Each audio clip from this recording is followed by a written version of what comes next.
कर जोरूं विनती करूं, धरूं चरण पर शीश। गुरु राम देवानंद जी महाराज ने दियो नाम बख्शीश। कोटि कोटि सिजदा करूं, कोटि कोटि प्रणाम। चरण कमल में राखियो, मैं बंदी जाम गुलाम।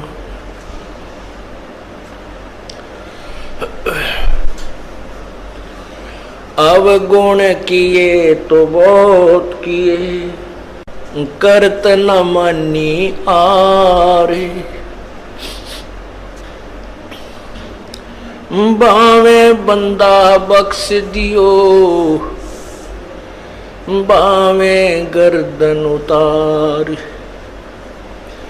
अवगुण मेरे बाप जी, बख्शो गरीब नवाज। जो मैं पूत कपूत हूँ, बोहर पिता को लाज। मैं अपराधी जन्म का, नक्सक बड़े विकार। तुम दाता दुखी भंजना, मेरी करो संभार। जय इब कै सतगुरु मिले, सब दुख आँखों रोए। चरणों ऊपर शीस धरूं, कहूं जो कहनी हो। गुरु जी तुम ना भूलियो, चाहे लाख लोग मिल जाएं। हमसे तुमको बहुत है, तुमसे हमको नहीं। तुमरे विसारे क्या बने, मैं किसकी शरण में जाऊं। शिव विरंच मुनि नारदा, तिनके हृदय बिना समाऊं। बंदी छोड़ दयाल जी, तुम तक हमारी दौड़े। जैसे कागज हाज का, सोजत और न ठोरे। बंदे तू कर बंदगी, बंदे तू कर बंदगी। जय चावे दीदार, अवसर मानुष जन्म का भाई मिले न बारंबार।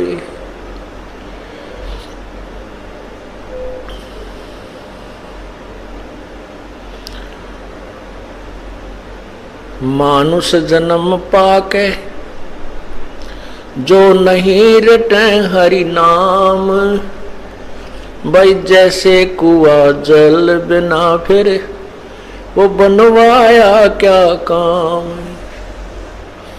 लूट सको तो लूटियो, राम नाम की लूटी।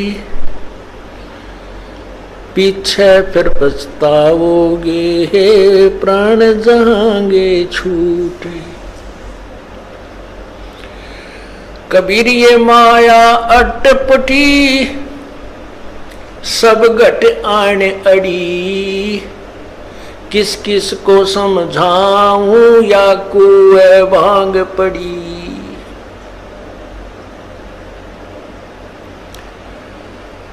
राम नाम कड़वा लागे, ये मीठे लागे दाम। दुविधा में दोनों गए, भाई माया मिली ना राम। पुण्यात्माओं, इस कालबली ने हमारे साथ पग पग पर धोखा किया है। और ये कालबली का एजेंट ये मन है। ये मन इस प्राणी को अच्छे काम की तरफ नहीं लगने देता, और जो इसके भविष्य में यानी आत्म कल्याण का जो मार्ग है उसमें तो ये विशेषकर ही नहीं लगने देता। जिस कारण से इसका स्वार्थ है कि ये जो भी भक्त है, मनुष्य, ये प्राणी हैं, जब इनको मनुष्य शरीर प्राप्त होता है, ये पूर्ण परमात्मा से परिचित ना हो जाएं और उसके ज्ञान को ये समझ ना लें, जिस कारण से ये तेरे जाल से निकल जाएंगे और तेरा ये संसार उजड़ जाएगा। क्योंकि काल भगवान को 1,00,000 मानव शरीरधारी प्राणियों के सूक्ष्म शरीर में पूरे जीवन में जो वासना वो इकट्ठी करते हैं, उसको तपतशिला पर भून कर, उनको तल कर, वो वासना निकाल कर अपना आहार करता है, आनंद मनाता है। या किसी का बेटा मरता है, किसी की बेटी मरती है, किसी के माता पिता मर जाते हैं, किसी के रिश्तेदारों की मृत्यु होती है, और वो आनंद मनाता है। इसलिए ये काल भगवान इस जीव को अच्छे रास्ते पर नहीं लगने देता। अब हम अपने इस भक्ति मार्ग को ना पहचान कर जो पहले कर्म करते थे, भले ही हम बहुत अच्छे काम भी करने की चेष्टा करते थे, भाई किसी की आत्मा ना दुखावें, ऐसी भी पुण्यात्मा बहुत है जो बीड़ी शराब मांस तंबाकू को नहीं छूती, और ना उनकी नीयत किसी का बुरा करने की है। ऐसी भी कोई पिछले संस्कार ही उन पुण्यात्माओं के हैं, लेकिन फिर भी भगवान की तरफ आस्था नहीं है, परमात्मा की तरफ रुचि नहीं है। स्वाभाविक जैसे कोई 6 महीने में 1 वर्ष में कोई अपना जैसे परंपरागत पूजा है, वहाँ घर का एक सदस्य जाकर सारे का काम सबकी मन्नत मांग आता है, और उसी को हम भक्ति मानते हैं, उसी से हम अपना आध्यात्मिक कर्म पूरा मान लेते हैं। उसके बारे में परमात्मा बताते हैं, जिन हर जैसा सोमरिया ताको तैसा लाभ, भाई ओसा प्यास न भागे ही जब तक धसे न आब। जो ये यथार्थ भक्ति मार्ग को ना समझकर साधना हम किया करते थे, लोक वेद के आधार पर जो साधना करते थे, वो पूजाएं तो ऐसी थी जैसे ओस चाट रहे हों। ओस के चाटने से प्यास नहीं बुझती, प्यास बुझेगी गट गट 2 गिलास ठंडे पानी के पिए जाएंगे। इसका उदाहरण ये है कि जो साधना हम करते हैं वो तो ओस चाटने तुल्य है, और जो यथार्थ ज्ञान सत भक्ति को समझकर तत्व ज्ञान के आधार से हम सत साधना करते हैं, शास्त्र अनुकूल साधना करते हैं, वो हम समझो गिलास के गिलास पानी पी रहे हैं, और इसी से हमारी आत्मा की तृप्ति होगी, अन्यथा नहीं।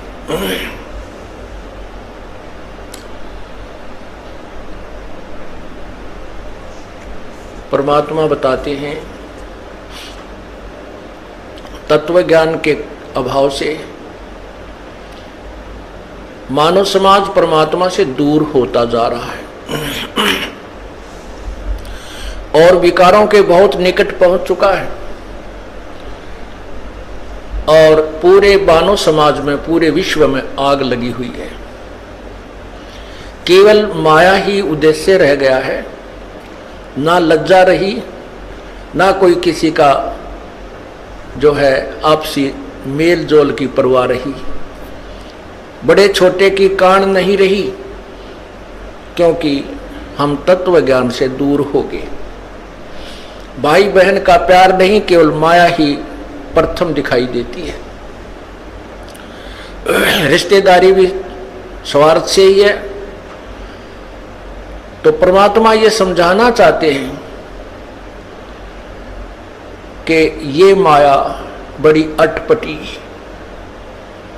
सब घट आन अड़ी, और किस किस ने समझाऊं, या तो कुआं बांग पड़ी। अब जैसे किसी ने कुएं के अंदर और 1 क्विंटल भांग घेर दियो, अब उस पानी को जो भी ग्रहण कर रहा है उससे का नशा हो जाता है। और नशे वाला व्यक्ति कैसे बोलता है, कैसे चलता है, उसकी क्या प्रक्रिया होती है, तो वो सभी नशेड़ियों की एक जैसी होती है। यही परमात्मा हमें समझाना चाहते हैं। अब हम किसी से कहते हैं, आप भी कहते हो कि परमात्मा के चरणों में चलो, भगवान का नाम लो, परमात्मा के निकट पहुंचो, भक्ति करो, ये मनुष्य जीवन बर्बाद हो जाएगा।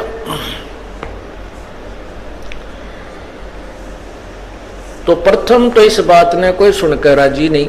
क्या कहते हैं भाई, काम भी तो करना है, सत्संग में जाए तो के पार पड़े है, के पूरा पट्टे है। यानी कोई ना कोई बहाना ऐसा अड़ा कर बैठ जाते हैं कि वो कहने वाला चुप ही, समझाने वाले को चुप ही होना पड़ता है कि भाई यो नहीं मानना, कति ढीठ हो रहा है। तो उसके बारे में परमात्मा बताते हैं। फिर इसकी विरानमाटी शुरू होती है इस प्राणी की। जब तक पिछले जन्म के पुण्य आपके साथ हैं, अर्थात आपकी बैटरी चार्जड है और वर्तमान में चार्जिंग पर नहीं लगाई है, तो जब तक पूर्व जन्म की चार्ज, उसमें जितनी चार्जिंग हो रही है वो उतने समय तक तो पूरा काम करेगी। और जब वो डिस्चार्ज हो जाएगी, आगे चार्जर है नहीं, तो वो एक कदम बंद हो जाएगी। ना कोई पंखा चलेगा, इन्वर्टर की जो बैटरी चार्ज की जाती है, तो जब तक वो चार्जड है तब तक तो पंखा भी चल रहा है, बल्ब भी जग रहा है, कूलर भी घुमा रही है। और भविष्य में वो चार्ज नहीं की गई तो एक कदम बंद हो जाएगी, ना पंखा चलेगा और ना कोई उजाला रहेगा। परमात्मा क्या बताते हैं कि जो पुण्यात्माएं ये कहते हैं कि हमने शराब पीते हैं, ना हम किसी का बुरा करते हैं, ना हम बीड़ी तंबाकू प्रयोग करते हैं, तो हमें नाम लेने की क्या आवश्यकता है? हमने तो नाम ले ही रखा है, हम तो भगवान के वैसे ही निकट हैं। पुण्यात्माओं, यही ज्ञान सत्संग में समझाया जाता है जो हमें नहीं है। जो हमें ज्ञान नहीं है वो परमात्मा की वाणी से ही तुलना की जाती है, और परमात्मा की वाणी को हमें अंतिम मानना होगा, क्योंकि उसके वचन में कमी नहीं है। यह तो हमारी अज्ञान सोच है कि हम इस पर कितना तोल सकते हैं। हमारा जो मेजरमेंट टेप है वो ISI मार्क नहीं है, वो छोटी बड़ी है, तो हम उसी से नापते रहते हैं। तो वो मेजरमेंट, वो नाप तोल ठीक नहीं। हम संतों की वाणी जो ISI मार्क है उससे तोलेंगे और फिर अपने जीवन को सुचारू करेंगे तो हम सफल होंगे। तो उनके लिए बताया जाता है कि ठीक है, बहुत अच्छी बात है, ये तो मानुष जीवन का प्रथम कर्तव्य है, किसी का बुरा नहीं करे, सोचे भी नहीं। और बीड़ी शराब मांस तंबाकू तो ये तो मनुष्य आहार है ही नहीं। मनुष्यों में भी जो बद व्यक्ति होते थे, जो गांव से निकाल दिए जाते थे, जंगलों में रहा रहने लग जाते थे, वो राक्षस वो प्रयोग क्या करते थे। मानव समाज में स्वीकार्य नहीं है। और अब कोई गांव खाली नहीं, कोई घर खाली नहीं जो ये विकार ना हो। तो जैसे अच्छी बात है, जो अच्छे पुण्य कर्म है पिछले, बुराई नहीं कर रहे, लेकिन भविष्य में कोई चार्ज नहीं कर रहे अपने जीवन को, ये पूर्व जन्म की बैटरी आपकी यानी पुण्य कमाई चल रही है। जिस दिन यह खत्म हो जाएगी, बिरान माटी शुरू हो जाएगी, चाहे प्लाटून हो। यहाँ पर पुण्यात्माओं, भारतवर्ष के राष्ट्रपति जी श्री ज्ञानी जैल सिंह जी पिछले जन्म की पुण्यात्मा थी, हिंदुस्तान की सुप्रीम पावर बन गए। और जब वह बैटरी डिस्चार्ज हुई, एक्सीडेंट हो गया, 6 महीने तक पैरालाइसिस होकर बोला भी ना जाओ था और तड़प कर मरना पड़ा। यदि उस पुण्यात्माओं को मार्ग ठीक मिल जाता, अच्छी बात है, भगवान ने पिछले जन्म के कुछ अच्छे संस्कार दिए हैं और जिस कारण से उसको उच्च पोस्ट प्राप्त है, वो पिछले जन्म की कमाई है। भविष्य की कुछ तैयारी नहीं की तो वो बैटरी डिस्चार्ज हो गई। इसीलिए सत्संग में समझाया जाता है कि जो बुराई नहीं करता और नाम भी नहीं जपता, गुरु भी नहीं बना रखा, एक व्यक्ति वो, और एक व्यक्ति वो है जो बीड़ी, शराब, मांस, तमाकू सारी को बंद करता है। और उसको वो व्यक्ति जो कुछ भी बुराई नहीं करता, अपना सीधा जीवन जी रहा, नाम वो भी ना लेता और नाम वो विकारी भी नहीं लेता, दोनों बराबर हैं। दोनों बराबर हैं। कैसे हैं कि जैसे एक खेत, 1 एकड़ जमीन खूब बांस मार कर छोड़ रखी है, उसमें कोई घास नहीं, कोई अड़ंगा नहीं, कोई डले नहीं, और उसके दूसरे किले में घास फूस खूब उगा पड़ा है, झाड़ जंखार झाड़ी भी जाम रही है, अर्थात बंजड़ पड़ा है। और उस जो समार रखा वो किला, उसमें भी कुछ नहीं बीज रखा, उसमें बीज नहीं बो रखा, तो वो उसी के बराबर है। दोनों यूजलेस हैं, व्यर्थ हैं। अब किसान जो होता है तो बड़ा परिश्रमी और उसको ज्ञान होता है कि जो ये बंजर जमीन पड़ी है ये भी उपजाऊ हो सकती है, उसका तरीका किसान को होता है। उस बंजर सभी जमीन को भी वो अपनी पूरे प्रयत्न से कभी पहले उस घास को काटेगा, झाड़ियों को गंडासियों तक काटेगा, फिर उसको जो है ट्रैक्टर से, हल से उसकी गुड़ाई करके समार लेगा। और लाभ दोनों का जब होगा जब दोनों में बीज दिया जाएगा। एक वो पुण्यात्मा जो बुराई नहीं करता, एक वो जिसको हम पापात्मा कहते हैं, बुराई सारी करता है। जब वो सत्संग में आ जाते हैं तो वो संत रूपी जो किसान होता है वो दोनों को ही यूटिलाइज कर लेता है, दोनों को ही प्रयोग करता है, दोनों को सफल कर लेता है। ठीक है, जो पुण्यात्मा बुराई, शराब, बीड़ी, शराब, मांस, तम्बाकू नहीं प्रयोग करती तो वो तो समरा खेत है, उसमें तो बीज जब वहां शेष है। और जो सब बुराइयां करते हैं, डाकैते ही मारते थे, वो भी संतों के सत्संग ने सुनकर उनकी भी वह खेत समर गया और बीज दिया। और बंजड़ जमीन गणी गजब की उग्या करे, बहुत जबरदस्त उपजाऊ होती है। पुराने इतिहास देख लो, जितने भी ज्यादा बद व्यक्ति थे, जब उनको सच्चा ज्ञान मिला उन्हें उस साइड में भी इतना डूंडा ठा दिया और आज सुप्रसिद्ध है। तो पुण्यात्माओं, ये तो मानुष जीवन समारे पार पड़ेगी, चाहे इस जन्म में या फिर कभी सूत बैठे कुत्ते गधे सुअर की जूनी भोग कर फिर मनुष्य जन्म में यो काम तो करें पार पड़ेगी। अब आपको मनुष्य जीवन भी है और सत्संग सुनने को भी मिल रहा है। अब भी आप सफल नहीं होगे तो तुम्हारे जैसे निर्भाग नहीं, और आप जैसे भागवान भी नहीं, क्योंकि आपको परमात्मा ने मनुष्य जीवन दिया और ये तत्व ज्ञान आपके कानों तक पहुंचा दिया और आपकी रुचि बनी। और अब कभी रह गए फिर कितना ठिकाना धरती पर नहीं आपको। तो परमात्मा क्या बताते हैं,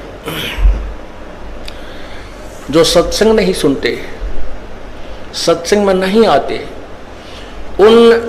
उस मानव समाज को केवल वही ज्ञान है जो वो आपस में परस्पर डिस्कस करते रहते हैं। उससे बाहर की कोई बात उनको ध्यान में लाने की चेष्टा करता है तो उनको स्वीकार्य नहीं होती, तुरंत रिजेक्ट कर देते हैं।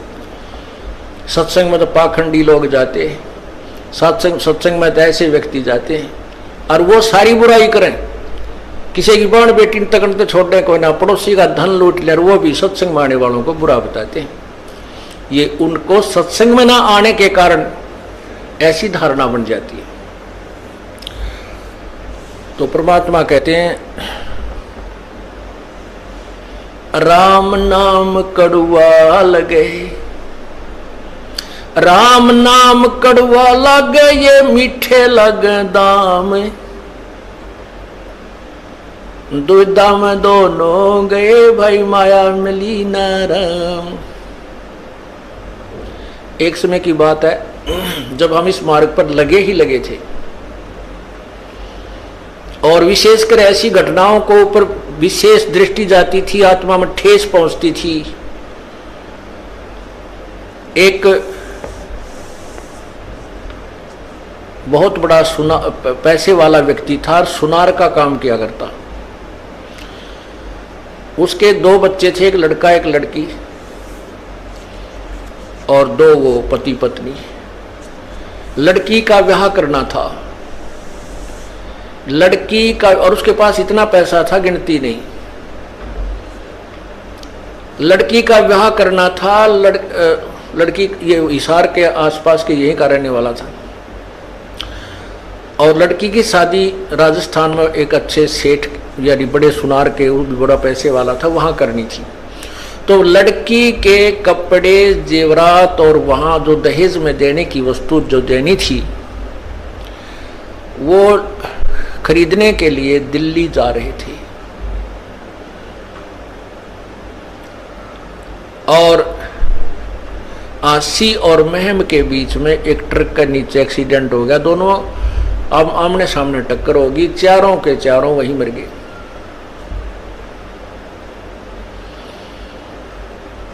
तो परमात्मा ये याद दिलाते हैं, इस झूठे सुख को सुख कहे नर मान रहा मन मोदे, ये सकल चबीना काल का भाई, कुछ मुख में कुछ गोदे। ये तो काल ने अपनी खेती वो रखी है, 1 लाख प्राणी डेली खाता है। नैना देवी में गए थे कल्याण कराने के लिए, वहां सारा कल्याण हो गया, 150 आदमी मर गए। और भी बहुत जगह ऐसे धार्मिक स्थलों पर ऐसा अनर्थ होता है, लेकिन वहां जाने से फिर भी लोग पीछे नहीं हटते, क्योंकि इनको चाह है परमात्मा की। और वो रास्ता ठीक नहीं है, वो मार्ग ठीक नहीं है। जैसे आपको तीर्थ के विषय में बताया, ये ऐसे ऐसे घटना जहां घटी है उनको तीर्थ कहते हैं, वहां जाने से कल्याण मानते हैं। अब उस भक्त को जो एक्सीडेंट में सह परिवार नष्ट हो गया, और उस पैसे नहीं कौन प्रयोग करेगा? रिश्तेदारों के जूत बाजेंगे, पड़ोसी लड़के मरेंगे, उसके भाईचारा लड़का मरेगा, वो उन औरों को और दुख देगा। राम नाम रटा नहीं, परमात्मा की तरफ रुचि बनी नहीं, माया जोड़ने में सारा जीवन खो दिया, और वो माया साथ गई नहीं। और जो पैसे कमाने में, वो धन कमाने में जो पाप किए थे वो भगत के साथ गए, वो उसके साथ गए। गधा बनेगा, कुत्ता बनेगा, सुअर बनेगा, बिरान माटी होगी, वो अभी शेष रहते हैं। तो पुण्यात्माओं, ये दिखाई जब देता है जब इस ज्ञान रूपी आंखें बन जाती है, और इस सत्संग के अंदर ये मोतियाबिंद का ऑपरेशन किया जाता है। वैसे तो ये लोग बहुत शाणे नजर आते हैं, बुद्धिमान नजर आते हैं, बोलने भी ना देते हमारे भक्तों को, लेकिन उनको वो कति ज्ञानहीन है, भक्ति का मार्ग उनको नहीं है। और जिनको आत्म कल्याण का ज्ञान नहीं है, तो किसे विद्वान हो, कितने विद्वान हो, चाहे वो डबल MA के ट्रिपल MA कर रखी हो, वो तो इस जीवन में 2 रोटी का धंधा है बस, आगे कुछ नहीं इससे। और उस 2 रोटी के धंधे के लिए 16 साल तक लगातार बच्चे को हम फ्री छोड़ देते, तू पढ़ ले बेटा, बेटी पढ़ ले। और राम नाम के लिए हमारे पास 2 घंटे मुश्किल से मिलते हैं, और परमात्मा इतने दयालु हैं, ये फिर भी आपके बच्चे का कल्याण करने की चेष्टा करते हैं। यदि हम इस मार्ग को ढंग से समझेंगे तो ऐसा ही करना पड़ेगा, हमारे को समय भी लगाना पड़ेगा, 2 पैसे पुण्य भी करना पड़ेगा। अब क्या कहते हैं अनजान लोग कि भाई तुम तो तीसरे दिन सत्संग में जाते, ये कि घर बसण के काम है, तुम तो नाश करण पर लाग रहे हो। अरे ये वो व्यक्ति कहते हैं जिनने ज्ञान कति नहीं, और जिनको ज्ञान हो गया वो के मानने उनकी बावड़े, वो उनने बावड़े लागे। एक कोई दिल्ली का रहने वाला व्यक्ति था, लड़का, उसकी पोस्टिंग होगी रूरल एरिया में, देहाती क्षेत्र में। और वो पहले दिन जब उस गांव में जा रहा था जहां उसकी ड्यूटी थी, रास्ते में एक किसान गेहूं बोया था और उसने गठड़ी खोल के गेहूं की वारख रखी 40 किलो पक्के, और उसमें तो एक थैला भर के बैलों के पीछे पीछे एक पाइप में के, और बैलों को जोत रखा हल में और पीछे पाइप बांध के उसमें के वो गेहूं मिट्टी में मिला रहा। तो वो बाबूजी आके खड़ा हो गया, अक भाई यू आदमी पागल है के सांग है इसका, यू भी इतने बढ़िया गेहूं को, ये खाने की वस्तु गेहूं देख रखे थे उसने, पर ये नहीं मालूम था इसका प्राप्त, इसको बीजने का या ये गेहूं बनते कैसे हैं, इसका प्रोसीजर क्या है। इससे वो कति अनभिज था। उसने गेहूं अपने घर में मोल लाए हुए देख रखे थे कि ये बहुत अच्छी ये रोटी बनती है, गेहूं की रोटी। और बुद्धिमान इतना था कि हमारे देश में खाद्य सामग्री की कमी है, हमने ये करना चाहिए वो करना। तो वो अपने ज्ञान के आधार पे, अपनी बुद्धि के आधार पे वो वहां खड़ा खड़ा सोच रहा था। अब वो किसान ने गेहूं बोता हुआ जा रहा है, वो थैला खत्म हो गया, दूसरा फिर भर लिया और फिर शुरू हो गया बोना। तब वो व्यक्ति, उस बाबूजी आ रहा था दिल्ली वाला, वो कहने लगा, बैला वाले बात सुनना मेरी। अब हाड़ी ने सोचा को रास्ता पूछता होगा, बता दूंगा, नया आदमी दिखा है। उसने हल छोड़ दिया, बैलों को रोक दिया और फ्री कर दिया। अकान जी क्या बात है? ने बोला भाई तू पागल तो नहीं है? वो किसान ने सोचा भाई ऐसा के सोच देखा इसने, मेरा पागल तो नहीं है। वो बोला जी क्या बात है कि भाई साहब आप इतनी बढ़िया गेहूं को, इतने बढ़िया कणक को और मिट्टी में मिला रहे हो, बर्बाद कर रहे हो। देश में पहले ही खाद्य सामग्री की अभाव है, तो क्यों बर्बाद कर रहा है इसको? तब वो किसान समझ गया यो तो अंदर आ रहा कि थे, इसने न्यो ही नहीं बेरा उल्लू ने, ये गेहूं बो रहा हूं क्या बर्बाद कर रहा हूं। तब उसने समझाया कि बाबूजी मैं बर्बाद नहीं हो रहा, मैं आबाद हो रहा हूं। आज ये मिट्टी में जो गेहूं में मिला रहा हूं, ये 6 महीने के बाद मुझे आबाद करेंगे।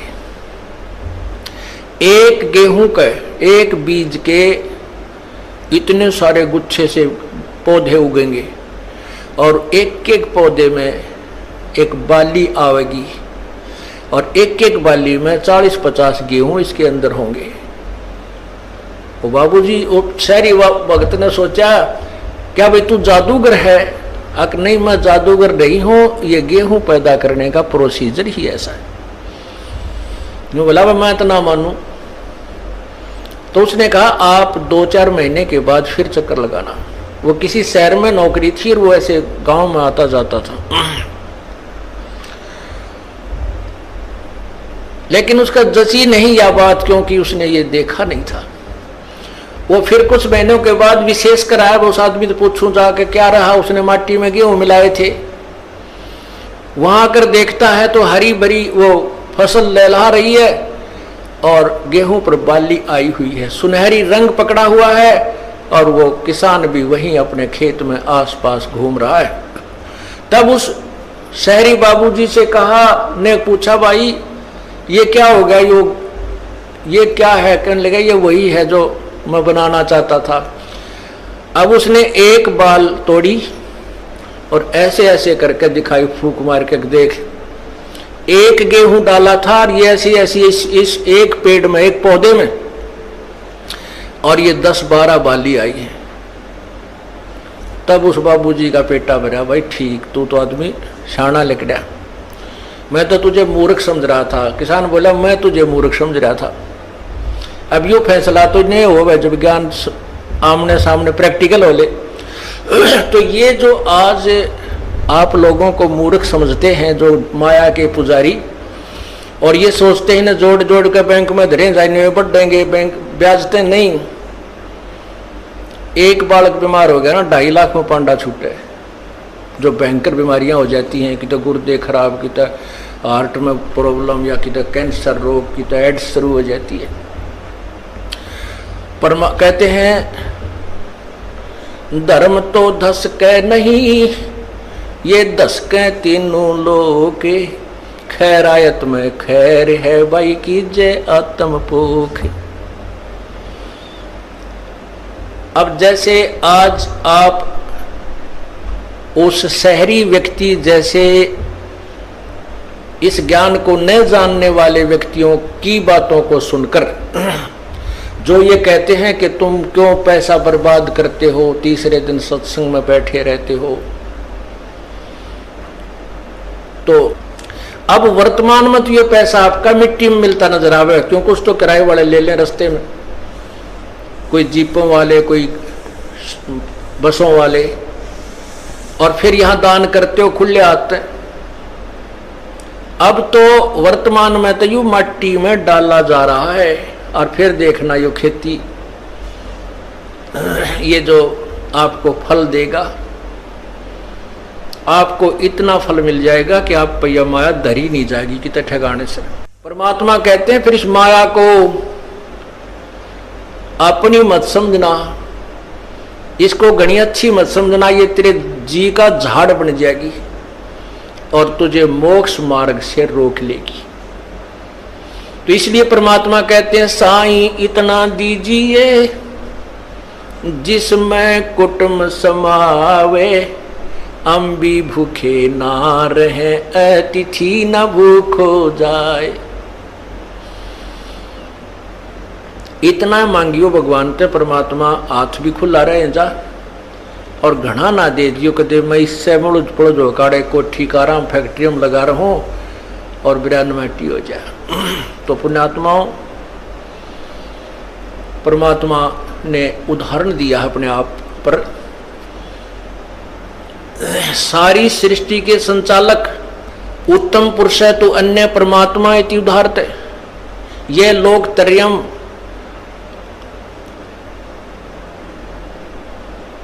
जो तीनों लोकों में प्रवेश करके अविश्य विभर्ति अव्यय ईश्वर, जो तीनों लोकों में प्रवेश कर सबका धारण पोषण करता है, वो परमात्मा है। वो जिसका आगे ब्रह्मा विष्णु महेश और निरंजन पर ब्रह्म और धर्मराज जैसे भिखारी हैं, उसके द्वार पर आगे हाथ उसी के आगे याचना करते हैं, और वो परमात्मा आके काशी में एक जुलाहे का रूप धारण करके एक कुटिया में रहा। क्या बताना चाहते थे भाई? टोटे में भक्ति करे सोए सही सपूत, ये मायाधारी मस्करे है न जाने कितने जालिए ऊत। मायाधारी मस्करे कौन थे?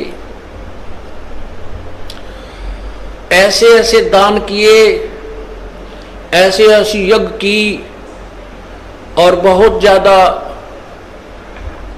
पूरी पृथ्वी पर भी शासन किया, जिन्होंने भक्ति नहीं की। और भक्ति भी करते हैं, दान करते हैं, ड्रामाबाजी सी करते हैं, कहते हैं इसे मायाधारी मस्करे तकरा कितने जालिए। ऊत, ऊत का अर्थ है जैसे रावण के विषय में। रावण को के बारे में क्या बताते हैं कि क्या मांगो कुछ थिर न रहाई, देखत नैन चला जग जाई। 1 लाख पूत 1.25 लाख नाती, उस रावण के दीवान बाती है। रावण जैसे कहते ये ऊत गए, ऊत माने उसका बीज नष्ट हो गया, और माया इतनी थी सोने के मकान बनाकर रहा करता। तो परमात्मा कहते हैं ठीक है, भगवान ने आपके भाग्य में आपकी कोई पुण्य कमाई पूर्व की है, कोठी भी दे रखी है, आपके पास कार भी है, क्योंकि वर्तमान समय की इसकी आवश्यकता है, और नहीं भी दे रखी है तो कोई मन में मत लाना, शायद आपका हित इसी में है। प्रभु आपको ऐसे ही रखना चाहता है जिससे आपका कल्याण हो सकेगा। तो कहते हैं टोटे में भक्ति करे। परमात्मा ने अपने आप को कति गरीब, बिल्कुल गरीब, सुबह का भोजन है तो शाम का नहीं, ऐसी स्थिति में रहकर दिखाया। और जब वक्त पड़ा उन दुष्ट आत्माओं ने भगवान के साथ मजाक कर दिया और चिट्ठी लिख दी सब जगह के कबीर भंडारा करेगा, 18 लाख आदमी मेहमान बन के आ गए। और उस परमात्मा ने 18 लाख का पेट 3 दिन तक भर दिया। और ऐसा भर दिया कि हर प्रकार के पकवान, देसी घी के बने हुए जलेबी, लाडू, कचौड़ी, पकौड़ी, दही, बड़े, खीर, हलवा, हर तरह से उनको करके दिखा दिया। तो क्या दिखाते हैं, क्या बताते हैं परमात्मा? यदि तू राम नाम का धनी है तो परमात्मा तेरे साथ है।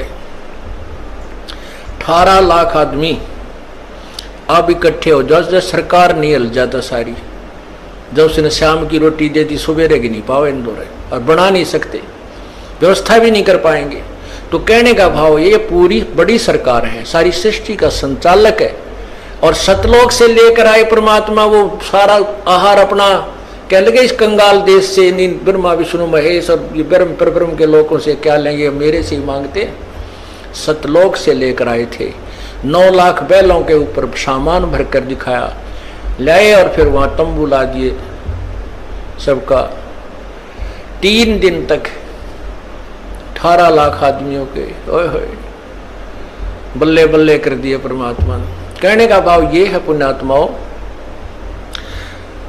के टोटे में भक्ति करे, परमात्मा से उल्टा ना हटा। चाहे कितना ही आप देख सोचते हो कि नुकसान है, पैसा नहीं बन रहा है, आप राम नाम का धन घना जोड़ रहे हो। और राम नाम का धन है तो आपके साथ भगवान है, भगवान है तो फिर आपके पास कमी क्या है? परमात्मा कहते हैं कबीरा सब जग निर्धना, धनवंता ना कोई, धनवंता सो जानियो जिस पे राम नाम धन होवे। अब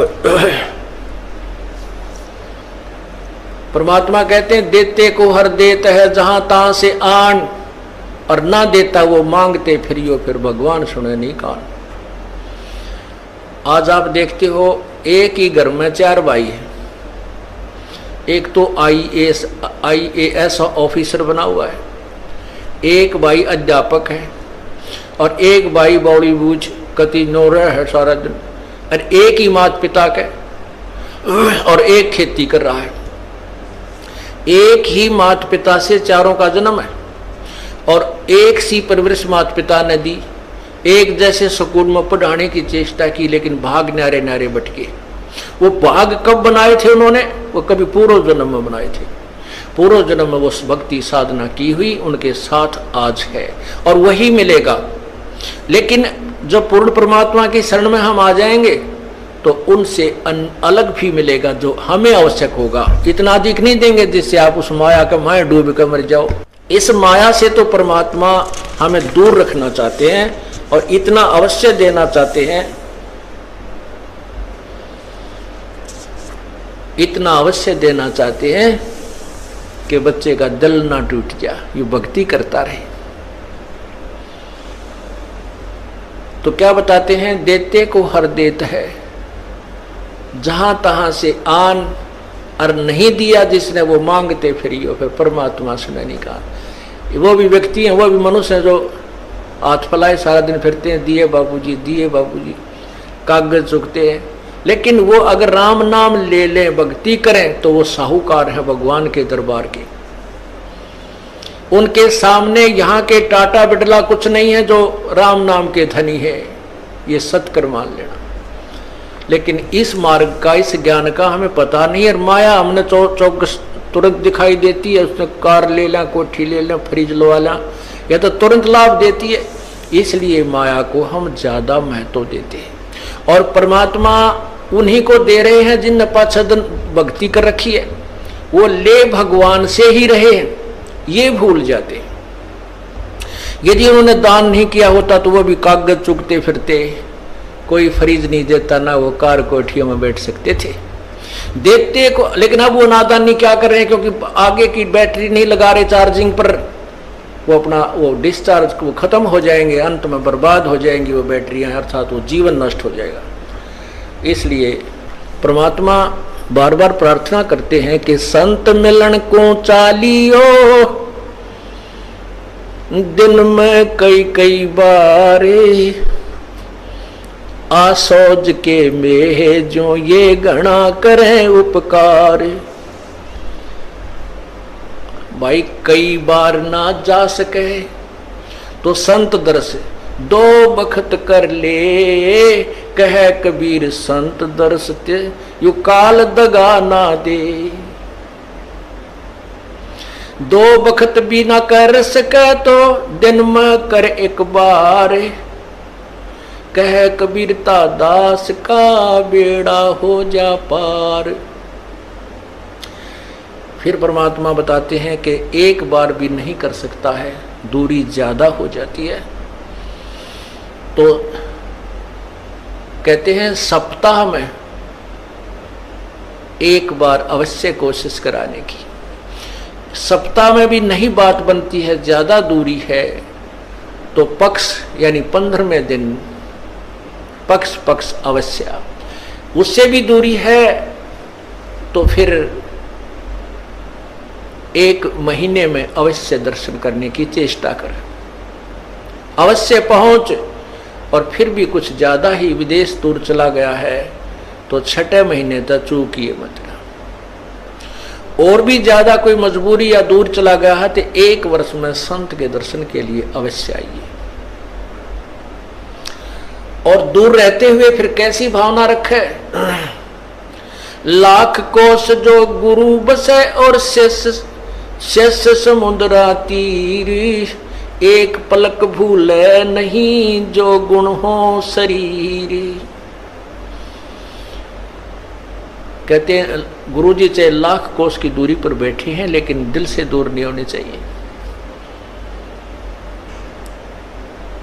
तो 1 साल में कोस अवश्य पहुंचना चाहिए। अब यहां भक्तों के शंका आती है कि गुरुजी अब 1.25 वर्ष तक अज्ञात रहे, दर्शन नहीं हो सके, तो क्या हमारे ऊपर क्या हमारा जो नाम तो फिर खंड नहीं हो गया है? ऐसा कुछ नहीं है। ये लीला परमात्मा की है। जैसे कोई एक्सीडेंट हो जाता है और वही उसमें टांग टूट जा, प्लस्तर बांधे रहना पड़ता है और चारपाई पे लेटा पड़ा रहना होता है। लेकिन जब ठीक हो जाए, जब थोड़ा ही पड़ा रहना है, फिर तो काम करे, घूमे, फिर अपने सारे कार्य सुचारू करे। तो ये कोई लीला है परमात्मा की, इनमें ऐसा कोई दोष नहीं आता। क्योंकि आप तो रो रहे थे, आप गुरु जी से दूर नहीं थे, आपकी आत्मा तड़फ रही थी और उन नादान लोगों ने स्वयं भी पाप कमा लिया जिन्हें हमारा विरोध करके ये ऐसा झूठा केस बनाकर परमात्मा के कुत्तों को सजा उन्होंने हमारे को प्रताड़नाएं दी है, जेल में डाला। अब मुझे इस बात का डर है कि उन गेला के बनेगी। इतनी आत्मा रुआ रखी है उन्होंने, उनकी हाय पाड़ कर धर देगी, उनके मनमाने कई पीढ़ियों तक का नाश कर देगी। हम किसी को दुर्शीष नहीं दे रहे, लेकिन उनके किए हुए कर्मों का प्रतिफल बता रहे हैं। ऐसी ब्रान माटी होंगी उन लोगों की, कुत्ते बनेंगे, कीड़े पड़ेंगे, खाज लगा करेगी, टांग टूटेंगी। ये मुख्य दोषी वो लोग हैं जो स्वार्थवश जनता को गुमराह करके और संतों का विरोध कराते हैं। लेकिन दोष उनको भी लगेगा जिन्होंने पाखंडियों की बात बिना देखे सुने मान ली। तो पुण्यात्मा उसमें दोष नहीं था, आपकी तो अधिक कर्म बने हैं, आप हृदय से रोए हो। जैसे धर्मदास जी को परमात्मा ने 6 महीने तक तड़पाया था, उसके अंदर की कसक देखने के लिए और बनाने के लिए, और फिर जब वो परमात्मा मिले तो और अधिक प्रेम से और प्रेम और बढ़ा हुआ था। तो पुण्यात्मा यही समक्ष प्रत्यक्ष प्रमाण है कि कोई भी बच्चा परमात्मा से दूर नहीं हुआ, आपकी दूनी कसक पड़ी है। तो वही आपने ये ज्ञान समझ लिया कि जैसे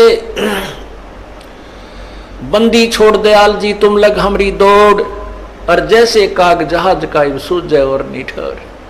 आप इतना ज्ञान युक्त हो गए हो जैसे समुद्री जहाज के ऊपर शाम के समय कौवा इस दृष्टिकोण से बैठ जाता था जो 4 बजे से जहाज प्रस्थान होता बंदरगाह से कि ये खाना खाएंगे और वहां टुकड़े खाऊंगा। तो पूरा बाजार सा लगा हुआ होता है समुद्री जहाज में, सारी व्यवस्था होती है, होटल भी होते हैं, वहाँ कैंटीन भी बनी होती है, सब तरह की दुकानें होती हैं, एक शहर सा होता है।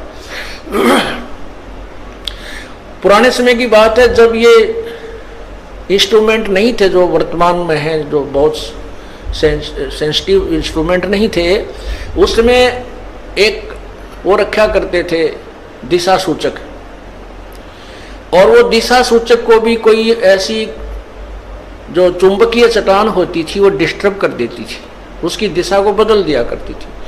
तो जब वो उस दिशा सूचक को चेक करने के लिए ये ठीक काम कर रहा है या नहीं, हम अपनी सही दिशा में जा रहे हैं या नहीं, उसके लिए वो क्या तरीका अपनाते थे उसकी जांच का,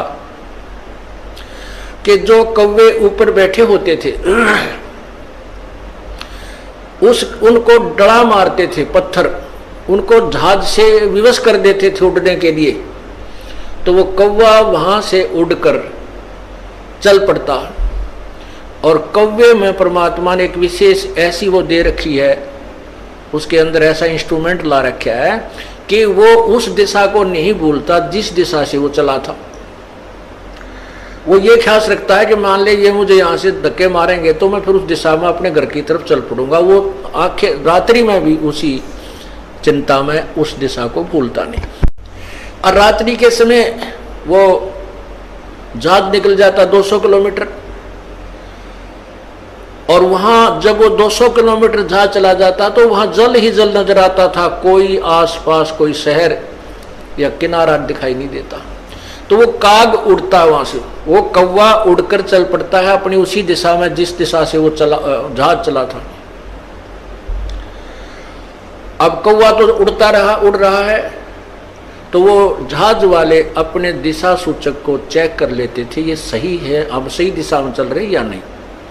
उधर से वो कौवा जाता है 10 किलोमीटर 20 किलोमीटर, फिर आगे देखा कि तो बैठने जगह कोई नहीं, वो फिर मुड़कर देखता है कि उसको वो जहाज ही दिखाई देता अपने प्राण बचाने के लिए। वापस आकर के उस जहाज पर ही विश्राम पाता है। तो पुण्यात्माओं, जब आप इस ज्ञान से पूर्ण परिचित हो जाओगे उस समय आपको इस सतलोक आश्रम क्रोथा और बरवाला और इस दास के अतिरिक्त और कबीर परमात्मा के अतिरिक्त तुम्हें कोई स्थान दिखाई नहीं देगा। सब डूबने का होगा, पैर रखते ही डूबने का होगा, क्योंकि चाहे कितने प्यारे और कितने ही नेक भाई बहन रिश्तेदार हैं, वो तो इसी समय में हमारे साथ रहेंगे। आगे ना जाने अपने संस्कार बस वो कहाँ जाएंगे, वो हम कहाँ जाएंगे, ना जाने कि तो पशु बनेगा, कोई पक्षी बनेगा, कोई जानवर बनेगा। हो सकता है किसी पुण्यात्मा को मनुष्य विशेष रह रहा है, वो भी मिल सकता है।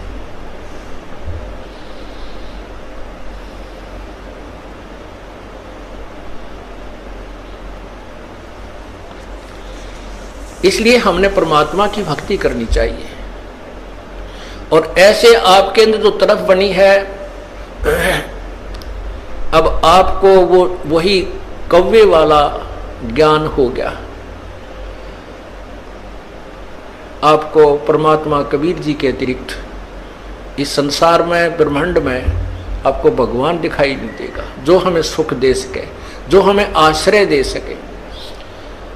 और जब ये ज्ञान हो जाएगा तब भी हम डूबने तो बचेंगे। ना तो काग को ज्ञान नहीं होता, करा कि तो बैठ जाता समुद्र पर डूब जाता, नहीं थोड़ी देर में थक के गिर जाता, फिर वैसे डूबना था।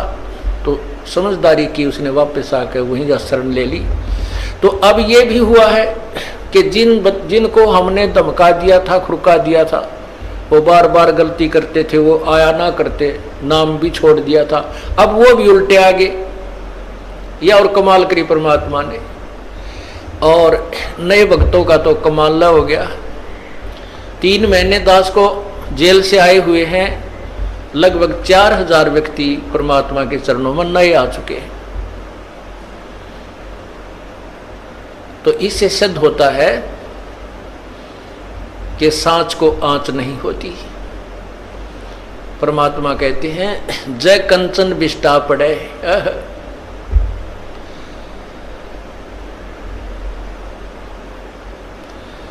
तो घटे नता का मोल। समझदार व्यक्ति तो जैसे सोना है, और सोना टट्टी में भी पड़ा ना, कितना टट्टी में राछी डड़ी हो इतनी सारी, चाहे इतना पड़ा हो कोई ना छोड़े, जब बैठा कर धो कर मांझ कर गोज मंगा लेकर और दौड़ लेगा कि देखो देख ना ले। तो ऐसे ही जब हमें परख हो जाएगी, लोगों ने अब इस दास के ऊपर सोने के ऊपर टट्टी डाल दी और हमारे बच्चों ने वो टट्टी ना दिखी, सोना दिखा। तो पुण्यात्माओं, उनके द्वारा डाली हुई वो टट्टी यानी उनके द्वारा गंध फैलाया हुआ भी साफ कर रहे हैं, लोगों को समझा रहे हैं, झूठ बोलते हैं, ऐसा कुछ नहीं उस आश्रम के अंदर, और सोना भी ले रहे हैं। तो इस प्रकार परमात्मा जिसके साथ है उसका कोई कुछ नहीं बिगाड़ सकता, नहीं तो फिर भगवान का नाम में मिट जाएगा इस पृथ्वी पर से, राम नाम की कोई चीज नहीं रहेगी। आजकल वैसे लोग नास्तिक हो गए, चार छोटे मोटे जहाज बनाकर आकाश मुड़ के बिरानी के मान बैठे अपने आप को। अगर दो चार वर्ष परमात्मा बूंद ना गिरे, वर्षा ना करे, काल पड़ जाए, ये जहाज और इंस्ट्रूमेंट ये सकाई ले बुड़क पड़े पड़े जरा इनके, इनमें कोई बैठनिया नहीं पावे न देखनिया नहीं पावे, और भगवान को भूल गए। यही कारण है कि हम भगवान के महिमा से अपरिचित हो गए।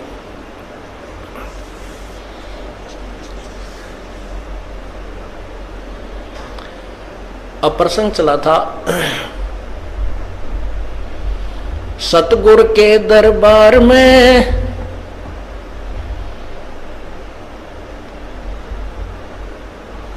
जाइयो बारंबारे, वो भूली वस्तु लखा देवे हैं सतगुरु दातारे। ये जो चीज हम भूल रहे थे भगवान की भक्ति, और भक्ति भी यथार्थ, उस ज्ञान को वो संत फिर दोबारा हमारे हृदय में प्रवेश कर देते, ऐसे दातार हैं।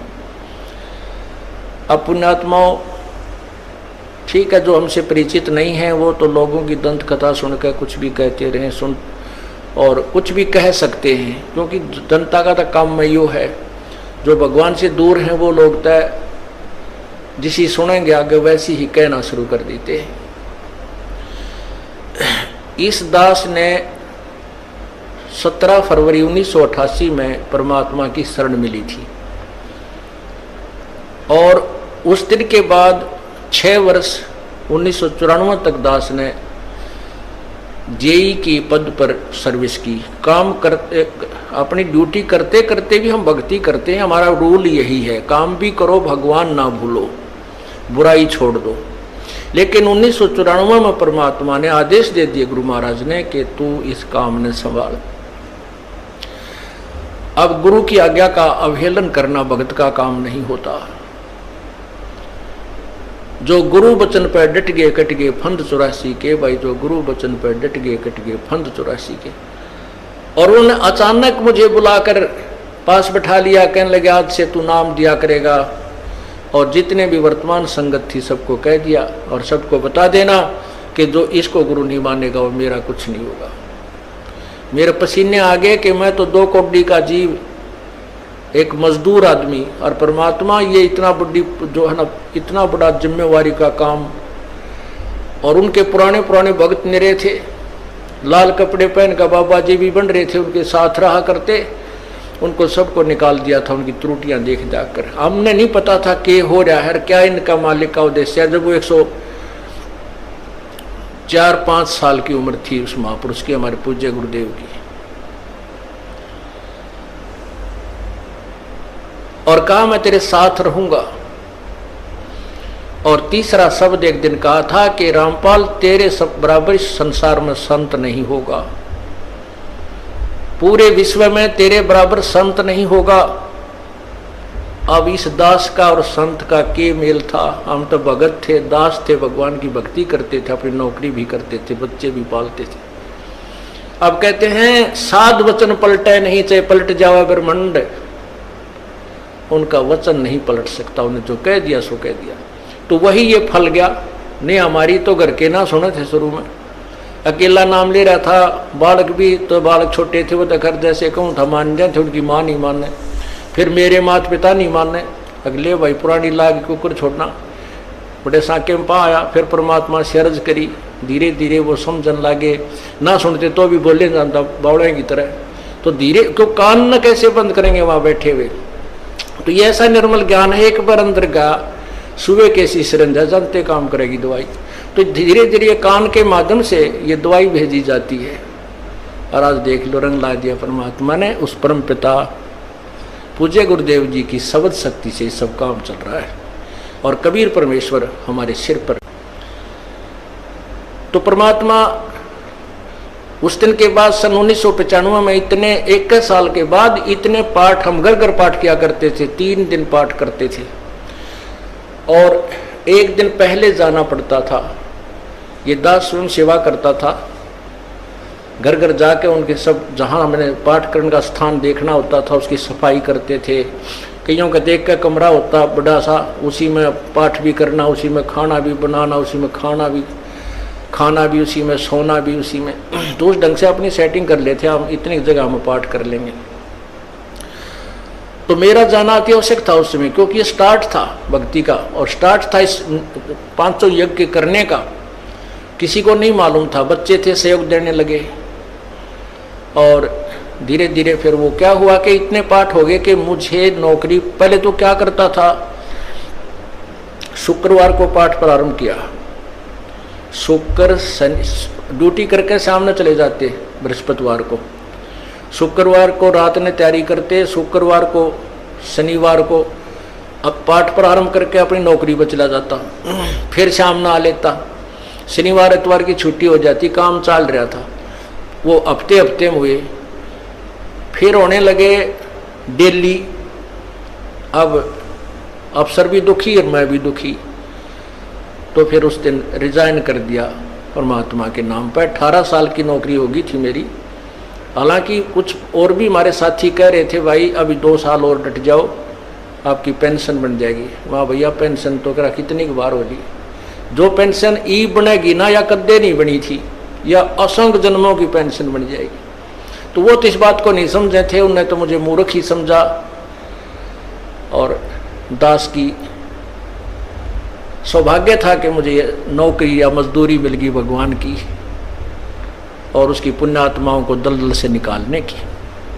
कहते आत्म प्राण उद्धार ही ऐसा धर्म नहीं, और धर्म तो और भी है, दान करते हैं, भूखों को भोजन देते हैं, सहाय की सहाय करते हैं, लेकिन जो आत्म प्राण उद्धारी ऐसा धर्म नहीं। और धर्म तो ये भी है जो गौशाला बना रखी है, धर्म वो भी है जो चिड़िया ऊपर चुग्गा डाल देते हो पशु पक्षियों को, वो भी विकलांगों के जो ऑपरेशन वगैरह कराए जा रहे हैं वो भी धर्म है, अनाथ आश्रम है वो भी धर्म है। लेकिन जो आज गऊ हैं उनकी सेवा कर रहे हैं, अच्छी है, क्योंकि कोई भी प्राणी है, चाहे भैंस है, पशु है, कोई किसी प्रकार का, सबकी सेवा हमने इसी दृष्टिकोण से करनी चाहिए, क्योंकि सब में एक जैसा जीव, वो भी धर्म है। लेकिन अब तो वो आज वो गाय है, आज कोई भैंस है, और जन्म होने के बाद फिर वो सूअर की जूनी में जा सकती है, उस बीमारी तो कौन छुटावेगा उसको। तो ये ज्ञान, ये भक्ति, ये आत्मा इस जीव को उद्धार करेगी। वो फिर 84 लाख योनियों में नहीं जाएगा, या तो मनुष्य शरीर होगा, नहीं सतलोक चला जाएगा। तो कहते हैं आत्म प्राण उद्धारी ऐसा धर्म नहीं। और तो इस दास को ये आत्म प्राण यानी जीव आत्मा के उद्धार की मजदूरी मिल गई, और हरस शुक्र मनाता हूं प्रभु आपने कैसे दया करी 2 कौड़ी के जीव पर।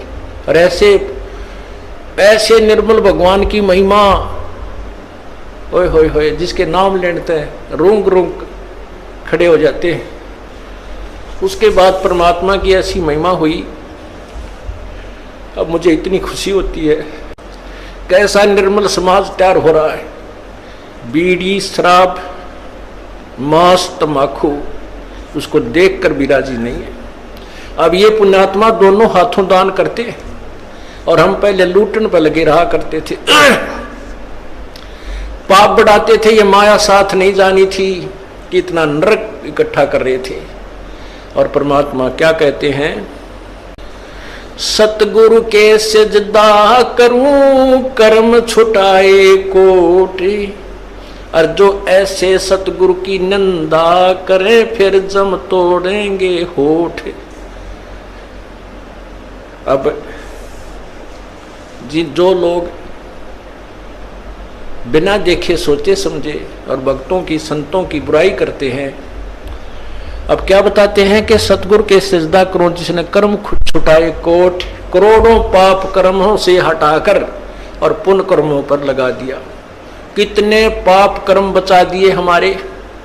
और जैसे ऐसे सतगुरु की जो निंदा करते हैं, कहते हैं उनके जम तोड़ेंगे होठ। यम के दूत उनके इसे लठ मारेंगे, चाहे कितने लागो, मुंह पे ओठा पे।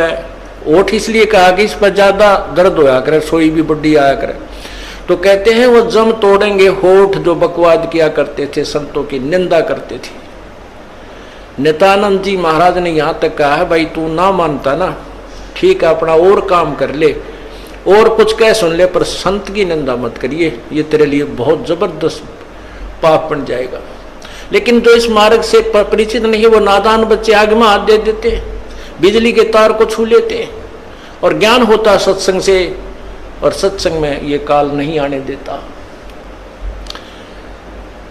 तो उस दिन के बाद परमात्मा की ऐसी रजा हुई कि बाग लाग गया भगवान का। और यही प्रार्थना करता रहा, परमात्मा तेरे बच्चे तुझे समझे पहचाने, दास को ये नौकरी दी है, इसमें सफल भी आप ही करोगे। इन लोगों ने तो आपको भी नहीं बख्शा था। जब जिस समय आप यहां आए थे काशी में 120 वर्ष रहकर गए, सारा जीवन आपके पीछे पड़े रहे। उन दुष्ट आत्मा स्वार्थियों ने अपने स्वार्थ के लिए जनता को सत्य ज्ञान नहीं समझने दिया और परमात्मा को बहुत यातनाएं दी गई। अब उनकी जो यातनाओं उनके साथ जो हुए संघर्ष को देखकर इस दास का दिल डटा हुआ है कि हमारे साथ तो अभी कुछ भी ना हुआ है। जो उस परमात्मा के साथ कितना तेल के कढ़ाई में डाल दिए, कितना काट काट के घेर दिए, कितना कुएं में डाल के ऊपर तो डले ठोक दिए, और फिर भी डोके न पाए। वो तो समर्थ थे और जनता कुछ नहीं बिगाड़ सकी और ना ही उनको समझ सकी। समझना चाहिए था, कुछ लोग समझे भी थे, लेकिन बाद में फिर वो ठीक ढंग से ना लगे तो भगवान ने उनको स्वयं ही रिजेक्ट कर दिया था। परमात्मा क्या बताया करते थे, कैसा एथेंटिक उदाहरण दिया करते थे। अपने आत्माओं क्या बताते हैं, भाई सिर साटे की भक्ति है और कछु नहीं बात, सिर के साटे पाइयो अवगत अलख अनाथ। अब शीश कैसे देना है, शीश ये नहीं भाई काट के सिर चढ़ा दे भगवान के चरणों में, ऐसे नहीं। जैसे आपको परसों के सत्संग में सुना था कि गुरुदेव को समर्पण कर दिया जाए। समर्पण का अर्थ यह है कि जो आज्ञा दे वही की जाए, चाहे वो बुरा लग रहा है चाहे अच्छा लग रहा है, उसमें हमारा हित है, अति हित होता है। और संत क्या कहते हैं, भाई बीड़ी शराब मांस तम्बाकू मत पीना। संत कहते हैं चोरी जारी नहीं करना, डाके ना डालना, किसी की जेब ना काटना, ये महापाप है तेरे लिए। अपना करके खाना बेटा, भगवान भजना, इससे तेरा कल्याण होगा। और हम यही वचन नहीं मानेंगे तो फिर यहाँ स्कूल में आने की आवश्यकता क्या है, इस विद्यालय में सत्संग में आने की आवश्यकता क्या है। हम गलतियां भी गलती पे गलती करते रहे और फिर सत्संग में भी आ रहे हैं तो वो फेल हो जाएंगे विद्यार्थी, वो पास नहीं हो पाएंगे। और परमात्मा के पाने का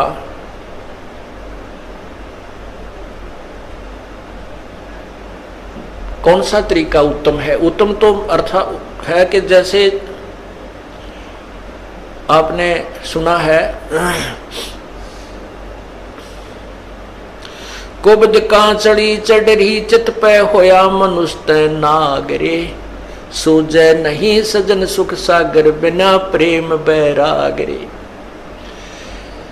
या कुबद कांचड़ी चढ़गी चित पे तो हो रहा मनुष्य नागरे, मनुष्य के कर्म है बुरा काम नहीं करना, किसी की बाल बेटी की तरफ बुरी नज़र नहीं रखा है, किसी की संपत्ति की तरफ बुरी नज़र नहीं रखा है। अपने जैसा दुख सभी का माने, किसी पशु का बेमतलब लठ नहीं मार दे, किसी को नाजायज तंग बिल्कुल ही तंग नहीं करना चाहिए। तो ये मनुष्य के कर्म थे, इनको छोड़कर हम अपने स्वार्थवश ना जाने दूसरे को कितना दुखी कर देते हैं। तो वो मनुष्य नहीं रहे, हम सर्प बन गए, दूसरे को विष चढ़ा रहे हैं। कोई ओछी मंदी बाणी कहकर किसी को, किसी की चोरी करके, किसी के ठगी करके, किसी की निंदा चुगली करके, लड़ाई करवा के हम नाग हो गए। और सूझे नहीं सजन बिना प्रेम बैराग रे। वो सुख सागर यानी परमात्मा, सुख सागर माने परमात्मा जो सभी सुख देने वाला है, उसकी प्राप्ति बिना प्रेम और वैराग के नहीं हो सकती। वैराग का अर्थ ये नहीं है घर त्याग का जंगल में जा बैठना, उसके बारे में परमात्मा ने बताए थे। एक नारी त्याग दीनी 5 नारी गैल वे, पाया ना द्वारा मुक्ति का सुखदेव करी बहुशैल वे। सुखदेव ऋषि माँ के गर्भ से ही 12 वर्ष का होकर बाहर निकले थे और उसको गर्भ में इतना ज्ञान था कि मैं अब जंजाल में नहीं फंसूंगा, ना शादी करवाऊंगा, और जंगल में जाकर एकांत में माया के, माता पिता भी माया है, माता पिता भाई बहन यह भी काल की माया है, क्योंकि इस विष्णु जी के गुण मोह के अनुसार हम इनमें फंस जाते हैं। हम नहीं निकल सकते, चाहे तड़कल मर जावा पर नहीं छूट सकते इनसे, फिर ये हमारे साथ ना रहते ना हम इनके साथ रह पाते। तो इस तरह का ज्ञान तो उसको था। उसने माँ के पेट से निकलते ही अपनी और नाल को भी कंधे पर डाल ली और व्यास जी कहते हैं बेटा मुझे दर्शन दे जा, बेटा मुझे दर्शन दे जा। अरे दर्शन तक दे दे, तेरी 12 साल बाट देखी हमारा छोरा होएगा। तो दूसरी तरफ मुंह किए हुए कहता है कि व्यास जी ना जाने कितनी बार तू मेरा बेटा और मैं तेरा बाप हो लिया, ना मेरा कितनी बार मैं तेरा बेटा तू मेरा बाप हो लिया। ये तो बूंदा जंजाल है, मैं ना देखूं थरे का ना कदे मेरी भी, मैं ना फंस जाऊं। फिर उसने शादी नहीं कराई, शादी भी नहीं कराई, और फिर पिछले जन्म की जो बैटरी चारत थी आकाश में भी जाने लगा, उड़ भी जाता था, सारा कुछ करता था, लेकिन तत्व ज्ञान नहीं था। अभिमान जो का तू, जब विष्णु भगवान ने ये कहा कि जाओ राजा जनक से उपदेश ले लो, अभिमान हो गया, कट गया। ने बोला राजा जनक गृहस्थी बाई और कैसे शीश निभाऊं जाई। हम सुखदेव बोले ज्ञान विवेका, अपनी तरफ से बड़ी बुद्धि से बात करी, विवेक के साथ क्या कहता है, हमने स्त्री का मुंह भी ना देखा। यानी राजा जनक को वो घटिया मान रहा था अपने से, क्योंकि वो शादीशुदा है। इसके बारे में बताते हैं 5 एक नारी त्याग दीनी 5 नारी गैल बे। ये काम क्रोध मोह लोभ अहंकार ये भी तो माया है त्रिगेला, इनको त्याग बेटा। जब जब तू त्यागी बनेगा, केवल एक स्त्री को छोड़कर भाग जाने से तो मोक्ष प्राप्ति नहीं कर सकता। अर्थात परिवार त्यागन मात्र से तेरा कल्याण नहीं है। परिवार में रहे, अपनी भक्ति कर, बच्चों को भी ला लाइन पे। जब पिताजी सत्संग में आता है तो बच्चे तो अपने आप आएंगे, उनका तो और दिल खुलेगा। अब कई बहन ज्यादातर ये परेशानी होती है उनके जीने कि हमारा पति नहीं मानता, बच्चे भी डर छुप कर कभी दाव लगा कर आते हैं, और पिता आ जाते कहना है कि माँ भी गेल हो जाए, तो बच्चे तो अपने आप आ ही जाते हैं, जैसे रंग हम रंगेंगे रंग जाएंगे ये। तो कहते हैं ये वैराग नहीं है, वैराग है, वैराग नाम है त्याग का 5-25 माह, ये सारे शरीर में और इसी में हम रहे, इसका नाम वैराग है। कैसे है कि एक सीप बनती है, सीप में मोती बनता है, एक कीड़ा होता है, सीप एक जीव है। जैसे ये शंख आपने देखे होंगे, ये भी एक जीव से बनता है, ये ऊपर का कवर होता है, उसका शरीर होता है। ऐसी एक सीप होती है और वो खारे समुद्र में रहती है, और खारे समुद्र को वो ग्रहण नहीं करती, उस पानी को ग्रहण नहीं करती मोती बनाने के लिए। आकाश से स्वाति नक्षत्र की बूंद गिरती है और उस समय उसका मुंह खुला हुआ होता है, तो उसके मुंह में वह एक बूंद गिर जाती है, फिर वो मुंह को बंद कर लेती है और उसी समुद्र में गोते लगा रही है। तो इसी प्रकार जो संसार भगवान से दूर है वो खारा समुद्र है, और जो सीप यानी जो भक्त आत्मा परमात्मा का नाम लेकर अपना मुंह बंद कर लेती है, संसार की नहीं सुनती, उसकी बातों को अपने अंदर नहीं जाने देती, तो वो राम नाम का मोती बनाकर परिपक्व कर लेती है। तो यहां बताते हैं कि बैराग नाम है त्याग का। न्यो त्याग करना, किसी की सुननी है नहीं, कोई कम बांटा कहें जाओ भाई तुम अपने राज्य हम और भक्ति करें, ये है त्याग वास्तव में। ना किसी का बुरा माने, कोई गलत कह रहा कह ले भाई तेरी इतनी सोच है, और अपने उद्देश्य से दूर ना हो, उसे वंचित ना हो। फिर क्या बताते हैं, परमात्मा के पाने की विधि। जैसे सूरज के आगे बदरा ऐसे कर्म छयारे, प्रेम की पवन करे चत मंजन जल के तेज नयारे। ओए होए, अब वही पॉइंट आ जाता है कि सूझे नहीं सजन सुख सागर बिना प्रेम बैरागरे। जब तक हमारा प्यार हमारे हृदय में रोना अपने भगवान के प्रति नहीं जागता, तब तक हमारे बीच में कोई मैल शेष है। और उस मैल को हटाने के लिए, उस मैल को कम करने के लिए ये सत्संग रूपी, ज्ञान रूपी, पांचों यज्ञ रूपी, सुमरन, ये सभी व्यवस्था उस मैल को काटने की ही दे रखी है। ये जितना कटता जाएगा उतना प्रेम, परमात्मा में प्रेम आपका बढ़ता चला जाएगा।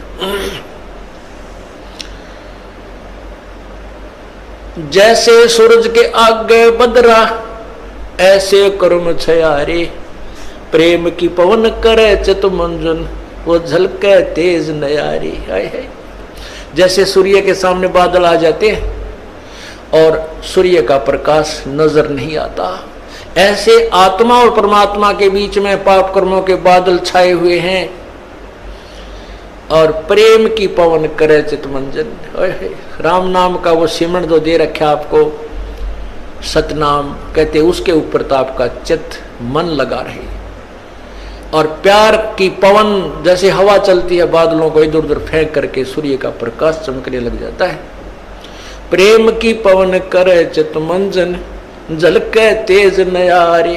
वो परमात्मा आपको दृष्टिगोचर हो जाएगा, आपके जो पाप कट जाएंगे, आपके बीच में जो पाप कर्मों की द्वार, अज्ञान की द्वार है वो हट जाएगी। अज्ञान की द्वार ज्ञान से हटेगी, और पाप कर्मों की द्वार जो है वो इस सब भक्ति विधि से हट जाएगी।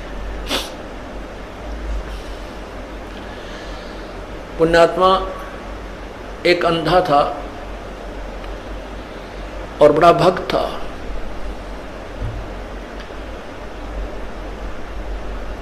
बड़ी साधना करा करता था। एक बार उसको दस्त लग गए, पेचिस लग गए, उसको लूज मोशन हो गए। और लूज मोशन इतने हो गए, उम्र भी उसकी अच्छी हो गई थी, 60-70 के आसपास। इतने लूज मोशन हो गए कि वो समझ गया ना कोई दवाई काम करे। तो उसको पता लग गया कि अब तेरा जाने का टाइम आ गया है, अब नहीं रह पाएगा। इस दृष्टिकोण से उसने सोचा यहाँ क्यों दुखी करा, कोई एक आधा व्यक्ति टूटा फूटा हुआ है, यो को कपड़े धोने में लग गया रहे। तो उसने सोचा कि जंगल में जाकर के इस शरीर को त्याग दूंगा, वहीं मर जाऊंगा, 1-2 दिन में भूखा प्यासा, दस्त लगी रहे हैं, खत्म हो जाऊंगा, और वहां इस शव को कोई पशु पक्षी खा पी लेंगे, उसको उनका उद्धार हो जाएगा। इस दृष्टिकोण से वो महात्मा जंगल में बहुत गहरा चला गया, बहुत गहरा, और मेन रास्ते से भी हटकर जानबूझकर ऐसे सर्प तरफ निकल गया, नो लाठी के लालू का कति जंगल के बीच में, वहां कहीं आसपास कुछ भी कोई नहीं। वहां जाकर बैठ गया। अब वो बैठा था, थोड़ी सी देर हुई थी, इतने में एक बालक आया 5-7 साल का, वर्ष का। उसने कोई आधा घंटा होया होगा बैठे ने। वो कहने लगा, बाबा आपको लगता है आप बीमार हो? कहाँ भाई बीमार हूँ बेटा। आप कहाँ से आ गए? यहाँ बच्चे को बोला है। बोला यहाँ हमारा मकान है, यहाँ हमारी आश्रम है, हमारा घर है यहाँ पर थोड़ी सी दूरी पे, और बाबा ले ये खिचड़ी खा ले, आपको दस्त लगे हैं, मेरी माँ ने बना के दी है रोटी, खा अब खिचड़ी खा लो। वो बोला ओ बेटा ला भूख लगी है। अब बाबा उस सूरदास ने वो खाना खा लिया, खिचड़ी खा ली। वो खिचड़ी खाते ना दस्त रहे और पेट भी भर गया। तो उसने शुक्र मनाया, परमात्मा बड़ी दया करी आपने, हे परमात्मा आप यहाँ भी साथ है। देख कितना छोटा आदमी को यहीं पर आपके बच्चों ने मेरी सेवा कर दी। ये सोच के अग भाई चल भगवान की है रजा है और जीवन देंगे तो इसका भजन करेंगे, ठाओगे तो चल इसके लोक में जाओगे, हमारे दोनों हाथों में लड्डू हैं।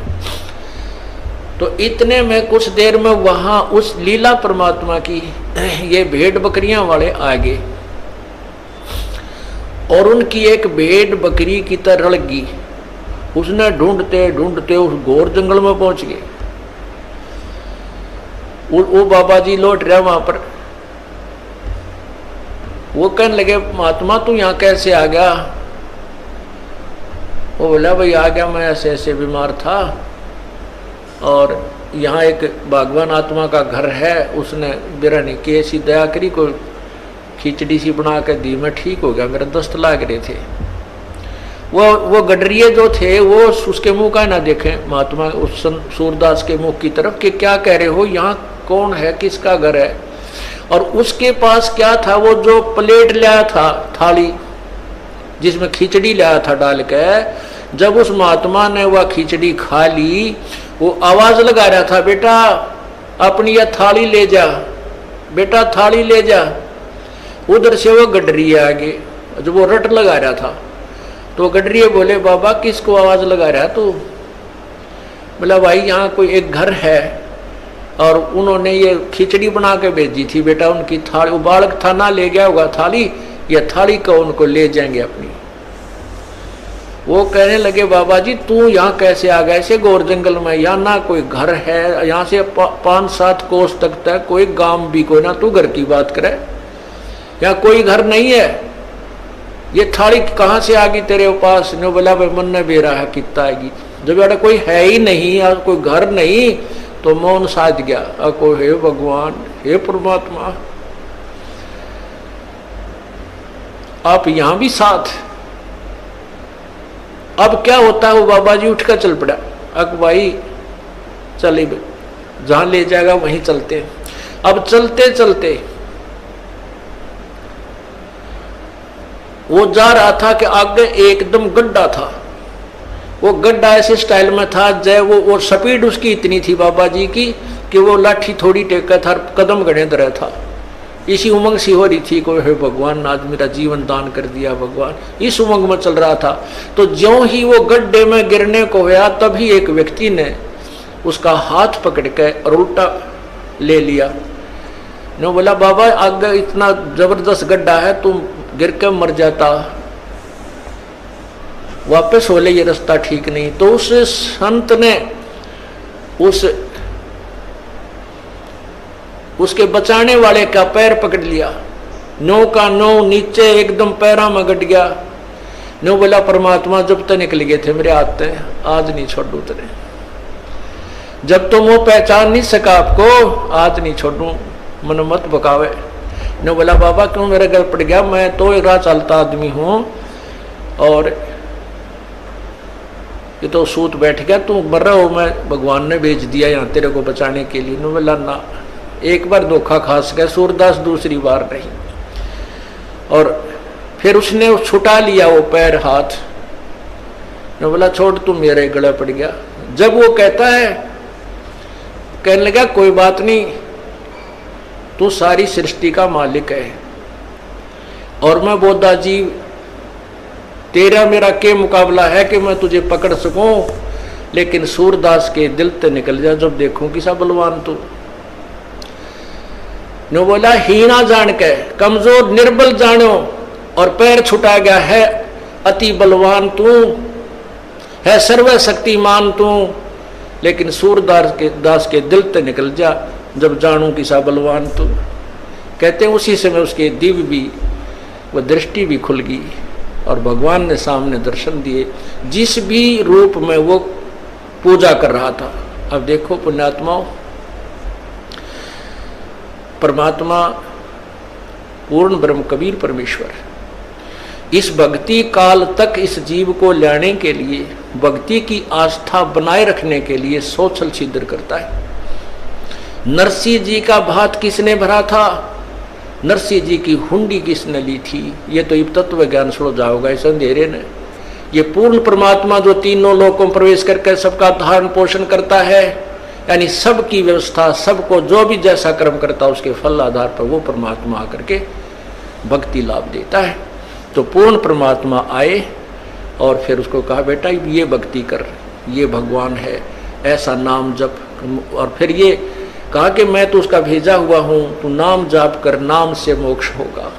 तो पुण्यात्माओं कहते हैं जब उसमें प्यार आया, जब फूट फूट कर रोने लगा सूरदास, बुरी तरह तरफने लगा, जो परमात्मा प्रकट हो गए, उसके नेत्र भी दे दिए और सामने दर्शन भी दिए। जैसे सूरज के आगे बदरा ऐसे करुण छयारे, प्रेम की पवन करे चित मंजन वो झलके तेज नयारे।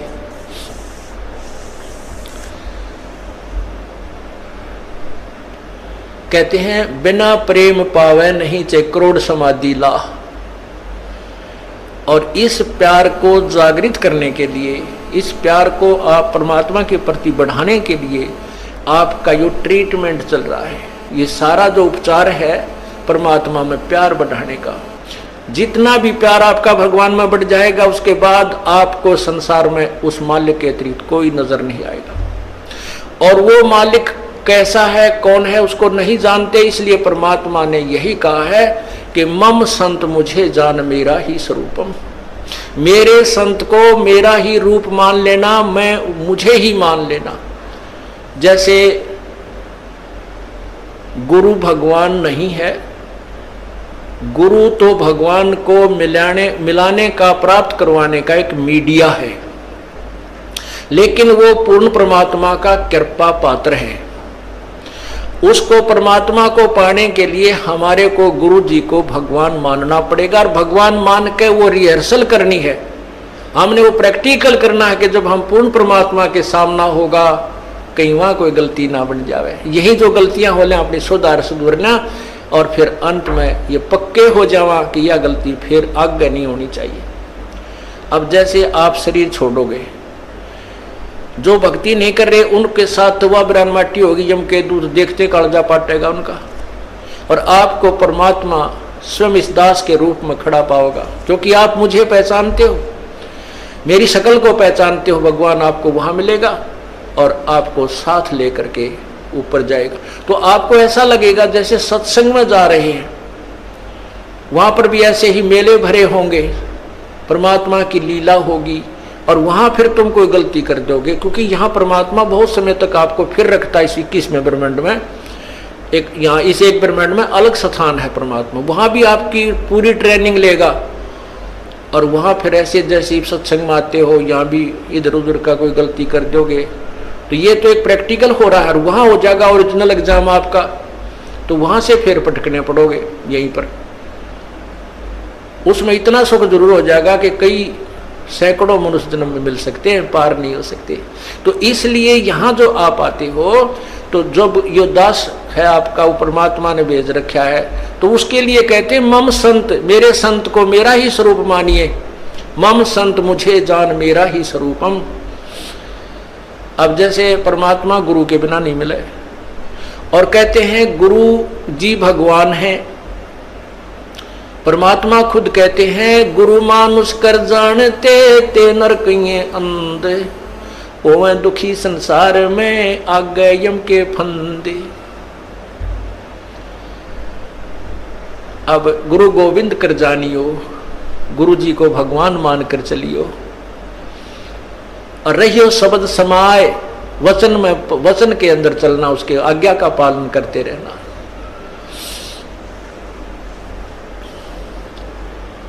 गुरु की आज्ञा आवही, गुरु की आज्ञा जाव, कह कबीर सो संत है आवागमन नसाए।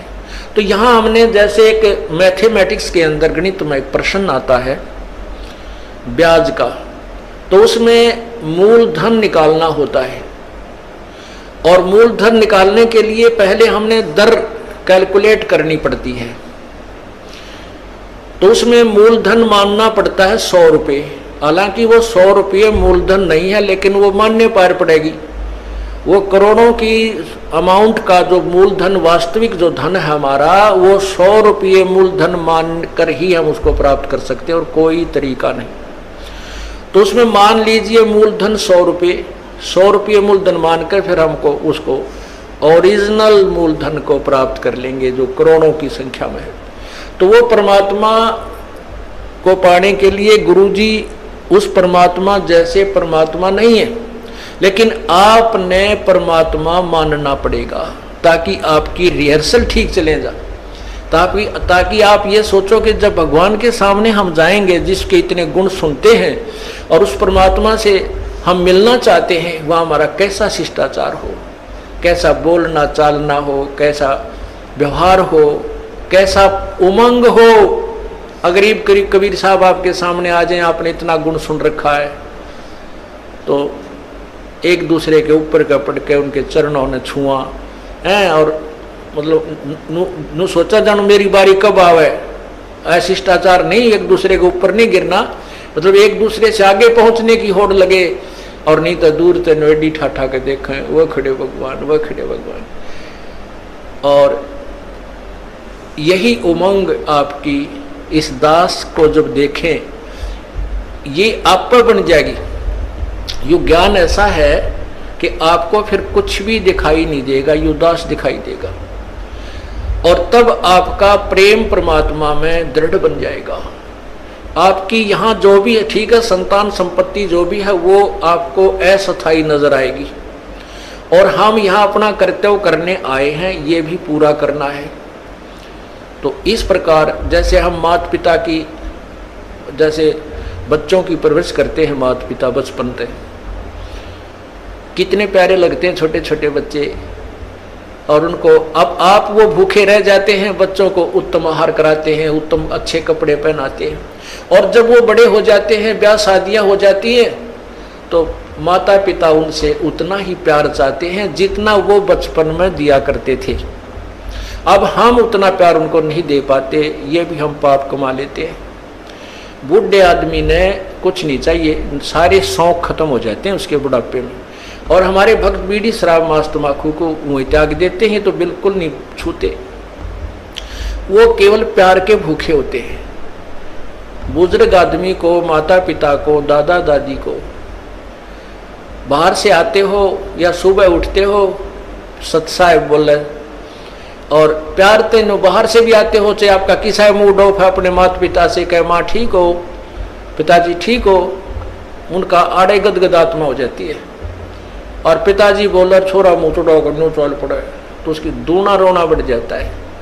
तो पुण्यात्माओं, हमने अपने बुजुर्गों की हृदय से सेवा करनी है, बुराइयों से बचाना है, हुक्का नहीं पिलाना उनको, शराब नहीं पिलानी, चाहे मरे चाहे जीवे, प्यार दो, अच्छा भोजन कराओ, अच्छे कपड़े पहनाओ, प्यार से रखो।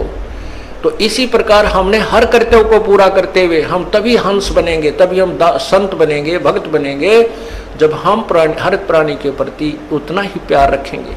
और वो प्यार सबके एक से द्वेष बनाए रखें घर में, तो प्यार कैसे रहेगा, भगवान में भी ना रहे वो। तो इसलिए हमने धीरे धीरे सब में नॉर्मल प्यार बढ़ाना है, और विशेष प्यार परमात्मा में रखना है। जो पति भरता पति से राती, आन पुरुष नहीं भावे, बसे पी हर में सुरत प्रीतम में, ऐसे ध्यान लगावे। जैसे लड़की अपने घर चली जाती है शादी के उपरांत, तो उसका विशेष लगाव अपने पति में हो जाता है, बहुत लगाव हो जाता है, और वो एक पल भी उसे नहीं भूल पाती है, लेकिन किसी को सो भी नहीं करती है, माता पिता को भी प्यार देती है, भाई बहन को भी, और अपना काम भी करती रहती है। लेकिन जो विशेष कसक उसकी अपने पति में होती है, पति भरता स्त्री की। कहते हैं ऐसे ही हम यहाँ इस संसार में रहेंगे, अपने परिवार में, ये हमारा मायका समझो, और हमने ससुराल चलना है, अपने पति परमात्मा कबीर परमेश्वर को ऐसे पल पल में याद रखना है। जो पति भरता पति से राती, आन पुरुष नहीं भावे, बस पी हर में सुरत प्रीतम में नो कोई ध्यान लगावे। वो क्योंकि यहाँ हम खेचातानी नहीं रखेंगे, यहाँ भी प्यार इनके लेवल का प्यार, यहाँ भाई के लेवल का, बाण के लेवल का, जेठ के लेवल का, जेठानी के लेवल का, ये भी इनको श्रद्धा सत्कार देना है। लेकिन विशेष कर से अपने परमात्मा में रहनी चाहिए वो विशेष प्यार, वो हमें आगे ले चलेगा। और यहाँ हम आपस में लड़ाई झगड़ा रखेंगे तो भी भगवान को पसंद नहीं। जैसे एक लड़की अपने एक सह परिवार में रहती है, जेठ भी है, जेठानी भी है, देवर है, देवरानी है, ननंद है, सास है, ससुर है, पितश्रे है, तो इस तरह हम फिर वो लड़की इतनी शिष्टाचार में रहनी चाहिए। अपने पति से तो प्यार है ही है, वो तो बिल्कुल उसमें को नो डाउट, क्योंकि उसका और उसका आजीवन का संबंध है। और लेकिन अन्य परिवार के सदस्यों से भी उसने मनमुटाव नहीं रखना चाहिए। जैसे जिसका सत्कार जो ड्यू करता है, उनको डिजर्व करता है, अवश्य देना चाहिए, नहीं तो वह पतिव्रता नहीं कलियारी हो जाएगी। फिर अगर वो प्यार नहीं देगी, वो शिष्टाचार नहीं रखेगी, आदर सत्कार प्रेम से नहीं बोलेगी, तो घर में आग लग जाएगी, तो ना भक्ति बने ना कोई और बने। तो इस प्रकार हमने हर दृष्टिकोण से अपने जीवन को नरक ना बना करके यहाँ का स्वर्ग तो हमने घर बना लेना चाहिए, और सतलोक में अपने चाल पड़ेंगे, वहां जाकर सुख सारा मिल ही जाएगा।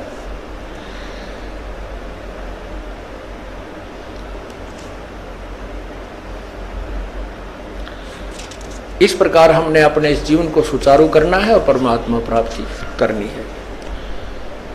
सत्संग में आने से बहुत लाभ बताया है। कहते हैं संत मिलन को जाइयो, दिन में कई बार, आसौज के मेह जो ये घना करें उपकार। आसौज का मीह, पहले सिंचाई नहरों से नहीं थी, ना कोई ट्यूबवेल्स थे, परमात्मा पर आश्रित होते थे। तो उसमें आसौज में जो मीह बरसता था, वर्षा होती थी, वो पहले वाली फसल को जो ईबो राखें बाजरे ज्वार ज्यादा बोया करते थे, उसको तो परिपक्व करती थी। और नेक्स्ट, क्योंकि चने ज्यादा बोते थे, और उसके लिए कहते हैं आगे की सिंचाई का भी काम कर जाती थी।